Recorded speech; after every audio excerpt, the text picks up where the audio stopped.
Thanks for agreeing to come and have a chat to us on our stand. What I wanted to ask you is, why are high quality public spaces so important in our cities?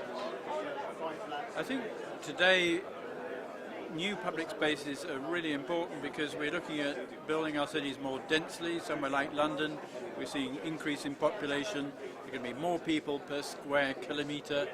We have to make sure that not only do they have the offices and housing that they need to live in, but also the public spaces, the streets between them are also of the highest quality. Very important that they're places that people enjoy to use and actually make experience in the city a pleasure.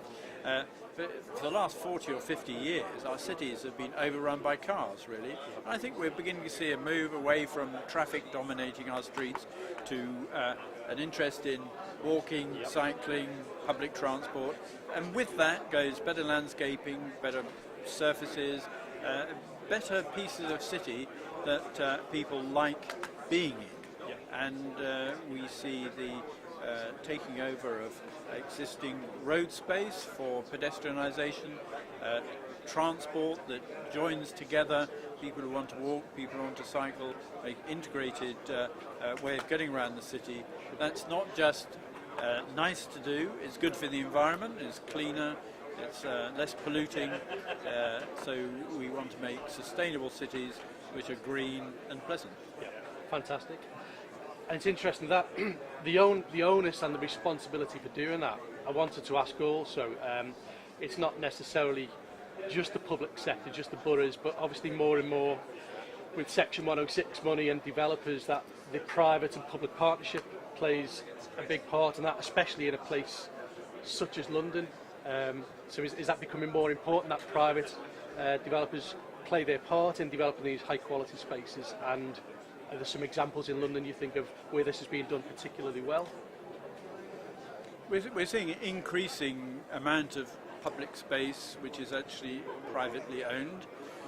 A couple of reasons. One is that the private sector is delivering a lot of new development which is funding amenities, and public space is one of those key amenities. It's also funding affordable housing, it's also funding other community benefits, but new spaces are very important.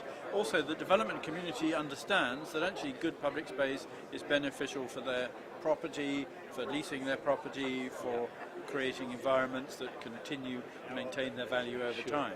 So there's a win-win situation here. A healthy, virtuous circle, really.